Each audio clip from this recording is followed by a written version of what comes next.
Oke, halo semuanya. Balik lagi ya dengan saya teman-teman di Trader ID. So, seperti biasa, hari ini kita akan membahas apa yang sudah kita bahas minggu lalu, teman-teman ya. Nah, sebelum kita lebih jauh ke pembahasan, ingat ya, disclaimer on, video ini bukanlah ajakan untuk membeli maupun menjual suatu saham tertentu ya. Ini murni adalah analisa saya pribadi, teman-teman. Jadi silakan untuk dianalisa ulang kembali, karena nanti baik keuntungan maupun kerugian itu balik ke resiko masing-masing. Oke. Nah, minggu lalu view saya untuk sarankan untuk mulai cicil saham-saham konstruksi dan properti. Nah, per minggu ini, per hari ini sebenarnya saham-saham konstruksi dan properti itu udah mulai jalan ya, walaupun sedikit-sedikit, dan juga ada 3 saham tambahan yang saya bahas minggu lalu, dan majority juga jalan, cuma satu yang nggak jalan ya. Jadi buat teman-teman yang udah beli, kita bahas ulang ya untuk saat ini. Yang pertama itu ada Wika. Oke, kita bahas view panjangnya dulu ya untuk konstruksi dan properti. Pertama, Presiden Jokowi sudah menandatangani undang-undang tentang IKN atau Ibu Kota Baru ya. Kemudian dari rencana itu setidaknya nanti akan ada 180.000 ASN yang pindah dari Jakarta ke ASN itu apa sih? ASN itu kalau salah aparat sipil negara ya. Jadi mereka-mereka yang bertugas di ibu kota sebelumnya di Jakarta akan dipindahkan ke Kalimantan, ke ibu kota baru kalau ibu kotanya sudah jadi ya.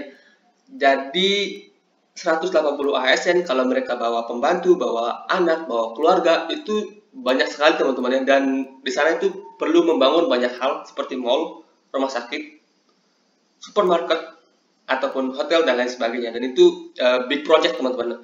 Itu memang masih lama, tapi itu big project kalau menurut saya, dan akan ada banyak saham-saham konstruksi yang diuntungkan di situ. Oke, itu sekian ya untuk big view dari konstruksi. Kemudian kita bahas per sahamnya. Pertama Wika. Wika minggu lalu kita bahas di sini ya, di channel ini, channel doji ini. Nah, sehari setelahnya dia sempat turun menyentuh area buy kita di sekitaran 1060. Nah, buat teman-teman yang udah beli Wika bertahap ya, minggu lalu saya sarankan untuk cicil-cicil sampai 1000. Dan dia nggak nyentuh 1000, kemudian mantul, dan hari ini sudah 1135. Nah, sayangnya Wika ini ada gap kecil di sini di 1100.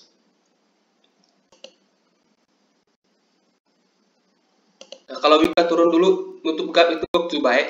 Kalaupun mau curi start dari harga sekarang itu menurut saya masih oke. Cicil-cicil ya. Ingat ya, untuk swing itu lebih baik di cicil-cicil. Oke. Dicicil dulu. Dan kalau dia mau break 1180 itu potensinya ke sekitaran 1350-an ya untuk middle term-nya. Jadi so far Wika menurut saya masih menarik ya, masih oke. Masih work to buy. Kemudian ada PTPP.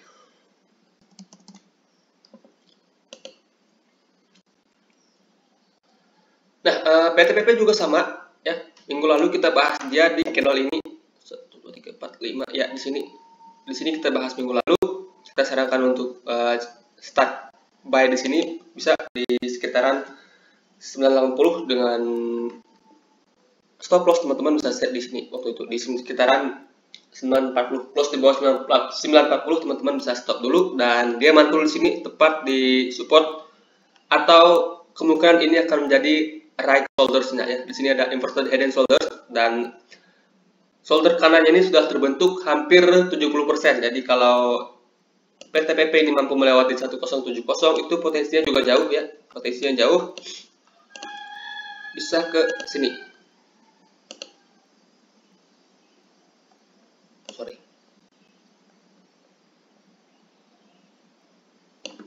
Ya, ke sekitaran 1250-an. Jadi so far oke, so far menarik juga untuk PTPP. Nah, untuk yang mau curi start udah bisa cicil-cicil ya, cicil-cicil dari harga sekarang tipis-tipis. Kalau dia koreksi cicil lagi, koreksi cicil lagi. Kalau dia break, teman-teman bisa average up bertahap kalau dia sudah break dari 1070. Ini so far PTPP juga oke, udah mulai ada flow walaupun tipis-tipis ya, sama dengan minggu lalu.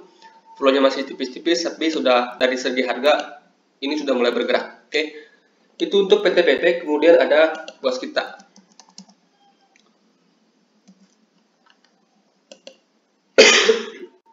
Oke, Waskita ini yang pergerakannya paling lambat sebenarnya. Nah, Waskita sekarang posisinya sedang berada di areal buy, teman-teman. Areal buy di harga sekarang sampai harga 600, teman-teman bisa cicil.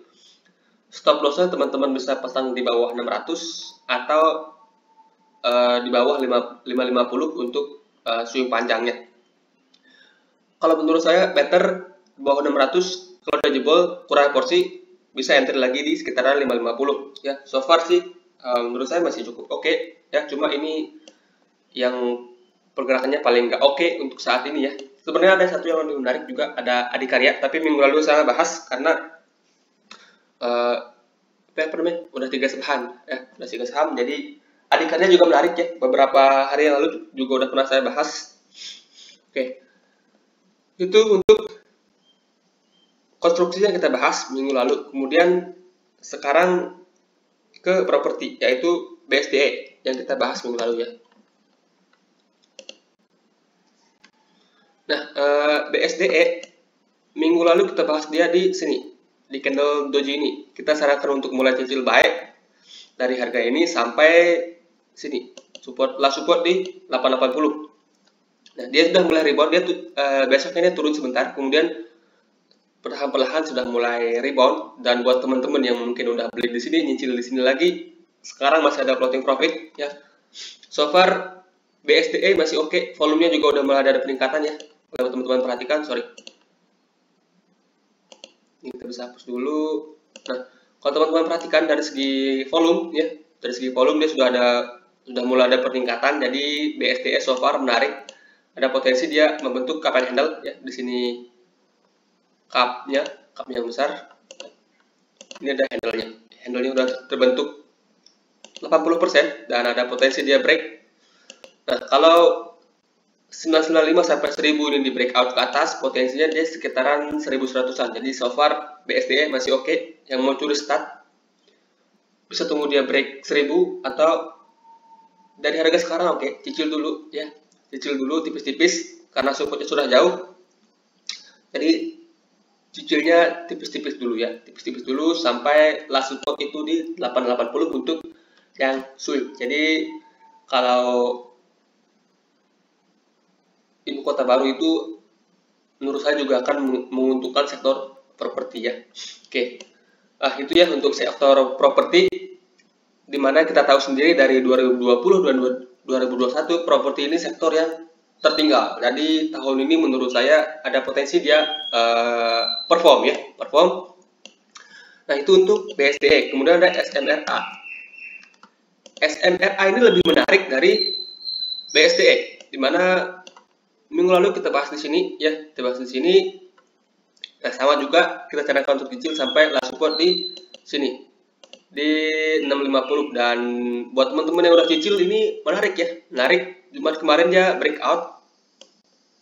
Di sini ada embedded head and shoulders, tapi shoulder karanya lebih dalam ya. Jadi ini oke, menarik. Dan target kenaikan sendiri itu di sekitaran harga 815 sampai 810. Ya, dia break juga dengan volume gede. Volumenya juga udah mulai menarik. Jadi buat teman-teman yang udah beli SMRA di sini, kalau dia retrace lagi ke bawah dengan volume kecil, itu work to buy ya. Kalau mau beli di harga sekarang juga masih oke, tapi dicicil dulu ya, sampai 725-an ya, sampai harga 725-an. Dan targetnya masih di sekitaran 815 sampai 810-an ya. So far oke menurut saya SMRA, dia sudah breakout. Kemudian ada APLN ya, third linernya properti, yaitu APLN yang kita bahas minggu lalu. APLN juga sama, sudah breakout ya. Kalau teman-teman perhatikan di sini ada cup and handle, dimana minggu lalu saya sarankan untuk beli APLN di 115 atau tunggu dia break 120. Nah, buat teman-teman yang udah beli di 115 atau bahkan mungkin belinya di sini pas dia open ARB, APLN menarik ya. APLN menarik kalau kita ke time frame yang lebih kecil, 1 jam ya. Di sini dia break. ya, breaknya dengan volume yang paling gede, kemudian konsolidasi volumenya tipis-tipis. Teman-teman bisa perhatikan ya, konsol sini volumenya tipis-tipis. So far APL masih oke ya. APL masih oke, dengan target kenaikan masih sama di sekitaran 130-an. Jadi buat teman-teman yang mau beli dari harga sekarang bisa cicil ya, stop lossnya teman-teman bisa set di 118 atau 117 sebagai area stop loss ya. So far sih masih oke kalau menurut saya untuk APL ini. Dari segi volume juga udah mulai ada peningkatan ya. Oke, itu untuk saham konstruksi dan properti yang udah kita bahas minggu lalu. Kemudian tambahan minggu lalu kita ada Pegas. Pegas juga work ya, Pegas juga jalan. Dia sudah break dari important hidden shoulders-nya, di mana minggu lalu kita bahas dia di sini, di sini ya, di sini. Waktu dia dari proses membentuk shoulder kanannya, dan hari ini dia sudah naik cukup lumayan ya, walaupun masih lambat, cukup lumayan. Di sini dia sudah break, di candle ini dia break, kemudian besok dari tes sebentar, kemudian Jumat kemarin dia menunjukkan kenaikan. Jadi masih oke ya, Pegas masih oke. Kalau mau beli dari harga sekarang, harganya sudah cukup tinggi, jadi belinya nyicil dulu. Stop lossnya teman-teman bisa set di under 1400 ya, close di bawah 1400 teman-teman bisa stop dulu ya untuk Pegas, karena risknya sudah makin tinggi. Jadi menurut saya untuk beli lebih baik kurang porsi. Kalau di sini teman-teman berani beli 10 juta, di sini teman-teman belinya 5 juta dulu. Kalau dia memang turun lagi, baru teman-teman bisa averaging down. Oke, dengan stop loss teman-teman bisa set kalau Pegas ini close di bawah 1400. Oke, itu untuk Pegas. Kemudian ada Antam yang kita bahas minggu lalu. Antam juga work ya, Antam juga works, dimana minggu lalu kita bahas di candle merah ini kita sarankan untuk beli. Nah, Antam so far so good ya, so far so good. Jumat kemarin dia naik kenceng dengan disertai volume yang gede. Jadi, nah, alasan kita beli Antam minggu lalu, di sini ada kapan handle, kemudian dia break dengan volume gede. Di sini dia retest dengan volume kecil dan konsolidasi sebentar dengan volume kecil, kemudian Jumat dia rebound dengan volume gede. So far sih Antam masih oke ya. Nah, kalau kita tarik target kenaikan, di sini ada ascending triangle yang terbentuk ya, ascending triangle. Kemudian targetnya itu di sini, di sekitaran harga 2200 lah, 2200 sampai 2250. So far masih menarik ya untuk Antam. Nah, kalau besok-besok Antam retrace dulu ke bawah, apalagi retrace dengan volume-volume yang tipis-tipis seperti ini, maka teman-teman bisa mulai cicil bertahap ya. So far masih oke ya untuk Antam, dan targetnya sendiri masih cukup jauh di sekitaran 2200-an ya, 2250-an ya untuk target kenaikan dari Antam. Di sini juga bertepatan dengan area resisten yaitu di 2200. Ya, so far masih menarik kalau menurut saya untuk Antam. Jadi masih layak untuk di hold, tinggal teman-teman set trailing stop. Nah, buat teman-teman yang baru mau entry, menurut saya di harga sekarang itu kurang menarik ya. Untuk akan lebih baik tunggu dulu, tunggu dia terkoreksi sampai sini mendekati neckline-nya di 2000, atau tunggu dia kepatok di sini dulu, kemudian kita cari area entry yang baru ya. So far Antam menurut saya masih oke sih, masih ada potensi dia untuk naik dulu, karena volume Jumat kemarin itu gede banget dibandingkan dengan volume-volume sebelumnya. Ini volumenya bisa dibilang ya, bisa dikatakan ini yang paling gede ya. Oke, itu untuk Antam. Kemudian ada satu yang nggak jalan yaitu Mari.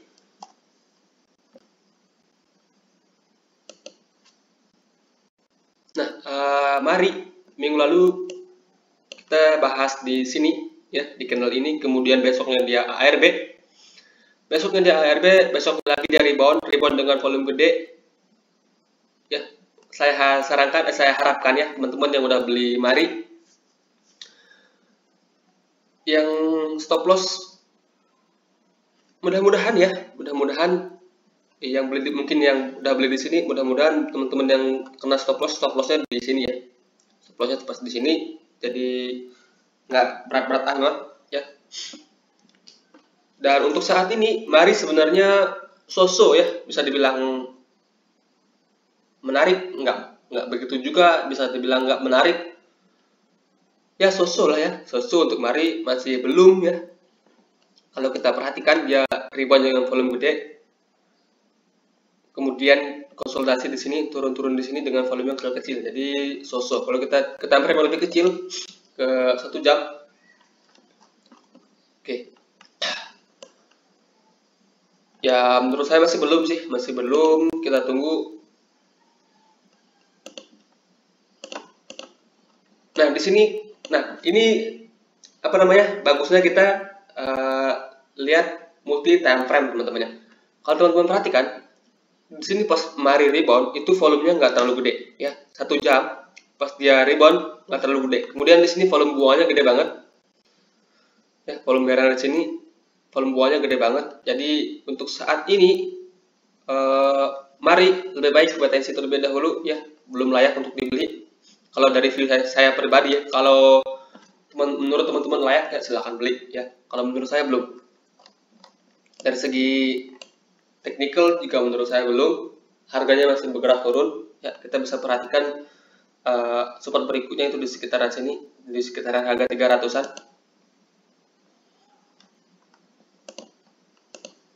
Ini sebagai last support untuk Mari di 300-an. Nanti kita bisa perhatikan konsolidasinya di harga sini ya. Kalau dia konsolidasinya bagus, maka once dia rebound kita bisa entry. Tapi untuk saat ini lebih baik ya, lebih baik wait and see terlebih dahulu untuk Mari. Oke. Nah, sekian ya untuk pembahasan kita hari ini ya. Semoga minggu depan market bagus juga ya. Kalau saya sorry ya. Kalau saya lihat ya dari analisa saya, berdasarkan analisa saya, minggu depan big caps itu ada potensi untuk koreksi dulu atau mungkin stadios ya. Karena mayoritas big cap sedang berada di area resisten. Kemudian second liner udah mulai ada flow, jadi kemungkinan minggu depan second liner itu udah mulai manggung ya, mudah-mudahan seperti itu teman-teman ya. Oke. Sekian pembahasan kita hari ini, sudah 17 menitan, jadi semoga bermanfaat dan selamat hari Minggu ya buat teman-teman. Terima kasih.